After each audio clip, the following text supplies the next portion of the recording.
Olá, eu sou Macorati e nesta videoaula eu vou continuar o nosso curso de C#, dessa vez falando sobre Partial Types, mais especificamente sobre Partial Class, ou classes parciais.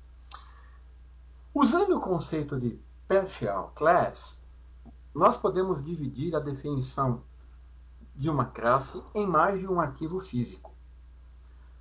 Logicamente, não existe diferença alguma para o compilador, pois quando uma classe parcial ou partial class é compilada, o compilador agrupa todos os arquivos da classe parcial, gerando uma única entidade. Então, o código da linguagem intermediária formado é o mesmo. Para definir uma classe parcial, basta usar a palavra-chave partial. Então, vamos abrir aqui o Visual C# 2010 Express Edition, criar um projeto no tipo Console Application chamado Curso C# Partial Class. Bom, então, para criar uma classe parcial, como eu disse, basta usar a palavra-chave partial. Né? Classe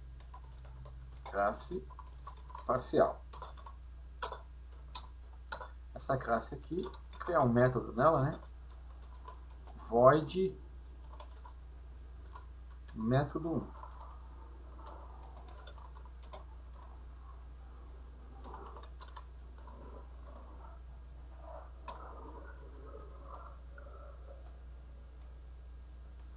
Vou colocar aqui, ó, console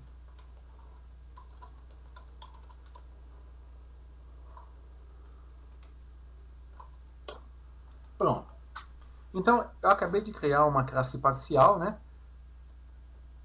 Sendo que para isso eu tive que usar a palavra reservada partial, né? A palavra reservada class e o nome da classe. Aqui ela se comporta como uma classe normal. Bom, quais são as vantagens? Bom, de início nós podemos pensar que uma das vantagens seria que eu posso dividir a implementação de um determinado tipo em diversos arquivos. Essa é uma característica básica da Partial Class. Antes de falar das vantagens, eu gostaria de frisar que esse recurso está disponível para classes, estruturas e interfaces. Basta usar a palavra-chave partial. Uma outra vantagem seria que quando nós trabalhamos com um código gerado automaticamente, o código pode ser adicionado à classe sem eu ter que recriar o código fonte inteiro. Né? E outra vantagem seria que o Partial Class permite que 2 ou mais desenvolvedores trabalhem no mesmo tipo, enquanto ambos têm seus arquivos checados para edição, sem, contudo, um interferir no trabalho do outro. Bem, eu vou criar aqui um exemplo para mostrar para vocês como funciona esse recurso. Então, olha, eu vou incluir um novo... Deixa eu visualizar a janela aqui, né? Solution Explorer. Eu posso vir em Project.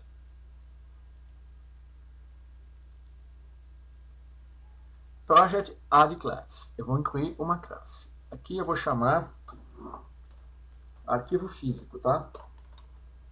Mac1. Tá? A janela ficar visível, né? Estou criando uma classe, ó.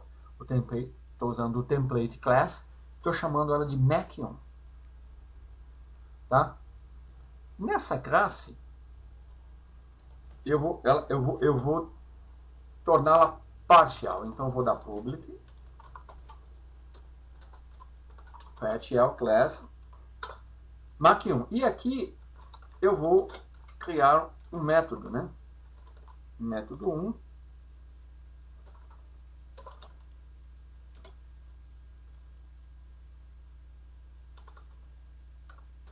Return uma string, né?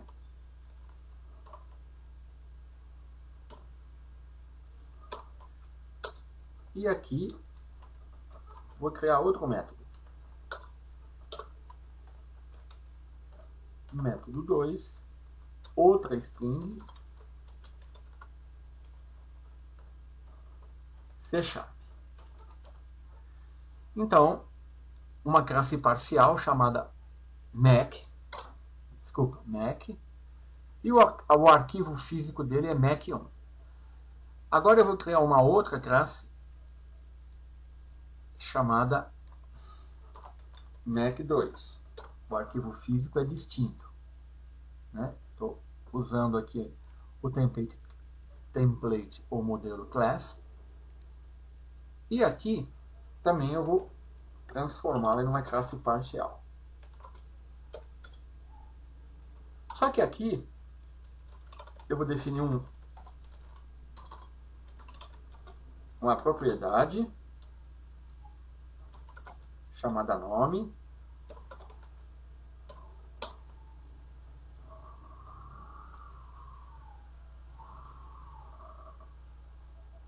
private string nome,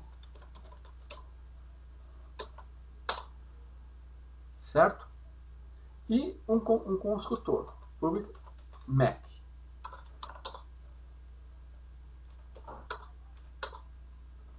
Sendo que nesse construtor ele vai receber uma string, que vai ser o nome, e vai atribuir a propriedade nome. Muito simples. Então, olha, vamos salvar o nosso projeto. Eu tenho dois arquivos físicos distintos. No primeiro, eu tenho uma classe parcial. Eu sei isso porque eu estou usando a palavra-chave partial. E é uma class chamada Mac, com dois métodos, método 1 e método 2. O outro arquivo físico é a classe parcial, mesmo nome, né? Mac Partial Class. Só que aqui eu tenho uma propriedade e um construtor. O que eu vou fazer? Eu vou agora criar uma instância, esse código eu vou comentar da minha classe. Vamos compilar, para ver se tem algum erro. Ó, o build foi executado com sucesso. Então o que eu vou fazer?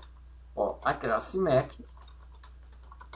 eu vou criar uma instância dela, e vocês vão ver o que aconteceu. Lembre que a classe Mac foi definida, new Mac, né? A classe Mac, ela foi, ele está reclamando aqui porque eu preciso de um construtor. Sou uma Macorati.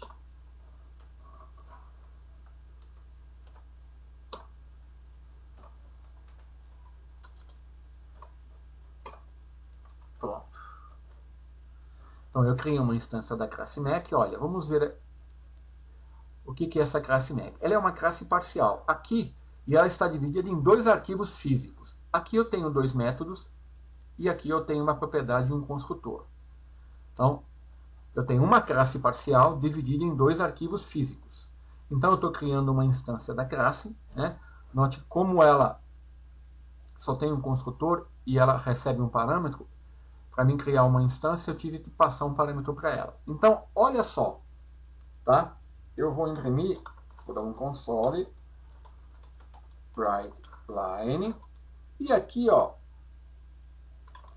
Macorati, que é o meu objeto, né, que é a instância da classe Mac. A hora que eu dou um Enter, olha só o que ele me dá acesso ao método 1, ao método 2, né?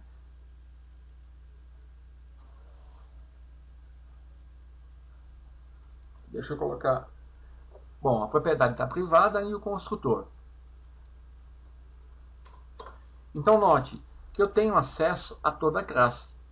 Por quê? Foi o que eu disse. Embora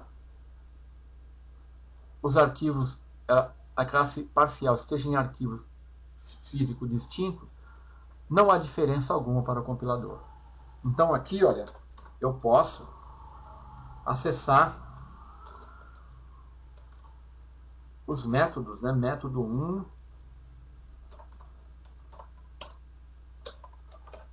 método 2, que foram definidos, né? E aqui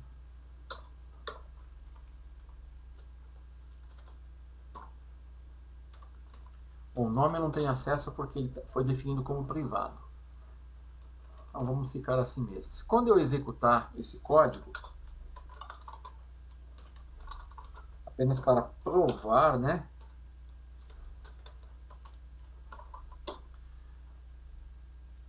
Que as classes parciais que estão em arquivos físicos distintos, na verdade, são uma classe só. Olha lá, o Macorat e C#. Os dois métodos foram chamados e foram executados. Tá? E o construtor foi utilizado na instanciação da classe. Então, o construtor está no arquivo físico Mac2 e os métodos no arquivo físico Mac. Então, olha, a palavra-chave partial é obrigatória no primeiro e no segundo arquivo. Tá? Se eu remover aqui a palavra, né, vamos dar um build, olha aqui, ó, ele vai falar que o modificador partial está faltando na declaração do tipo Mac. Então, eu teria, né, para mim usar o recurso de partial, os dois, a definição da classe nos dois arquivos tem que usar a palavra-chave partial. Uma das vantagens de utilizar as partial classes é que eu posso separar a lógica de negócio da interface do usuário em arquivos distintos, né? Bom, para mim criar algumas, então isso é o que eu falei aqui, né? Aqui eu tenho o meu exemplo, aqui o tal. Bom, vamos ver algumas regras que devemos ter em mente quando vamos criar classes parciais. Nós podemos usar as classes parciais para separar a definição de classes e estruturas de interface, como eu mostrei aqui. Aqui eu estava separando, né? Numa classe eu coloquei métodos, noutra propriedades e o construtor. Cada parte de uma classe parcial tem que estar disponível em tempo de compilação, é óbvio, né? Porque o que vai acontecer? Na verdade, o compilador vai agrupar todos os arquivos da classe parcial gerando uma única entidade. Então, se estiver faltando alguma coisa disponível, vai ocorrer erro. As classes parciais precisam do mesmo modificador de acesso, public, private e assim por diante. Então, se aqui fosse, aqui eu usei public, né? Vamos compilar aqui de novo. Vamos supor que aqui eu tenha usado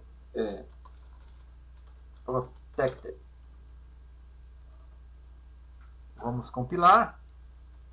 Olha, elementos definidos no namespace não podem ser declarados como protect ou protect internal, né? Então, se eu fosse... Então, isso não pode ocorrer. Se em qualquer parte de uma classe parcial, se qualquer parte for abstrata, então toda a classe será abstrata. As partes podem especificar interfaces diferentes, mas a classe como um todo implementa todas as interfaces. Então, se eu tivesse... Deixa eu voltar aqui, né, a public. Se eu tivesse aqui... Vamos compilar, né? Se eu tivesse aqui essa classe implementando uma interface e essa outra, a classe em arquivos físicos distintos, a classe como um todo implementaria todas as interfaces. As características definidas em qualquer parte estão disponíveis para todas as partes da classe, como nós vimos aqui. O todo é a soma de cada parte das classes parciais. E os atributos se aplicam a todas as partes da classe. Certo? Então, o que ele está querendo dizer é isso aqui. Ó. Se eu tiver, deixa eu copiar e colar. Se eu tiver aqui um atributo numa classe parcial, vou criar uma outra classe aqui. Ó. Eu vou mostrar aqui mesmo. Se eu tiver um atributo aqui, ó, System Serializable Attribute, uma parcial classe chamada test, e eu tiver um outro atributo, System Obsolete Attribute, em outro arquivo, na mesma classe parcial, isso seria equivalente à soma dos atributos, tá? Então esse é um recurso muito simples, mas muito poderoso, que é muito usado na plataforma .NET, que é o recurso das classes parciais. Era isso que eu queria falar nessa videoaula. Até mais.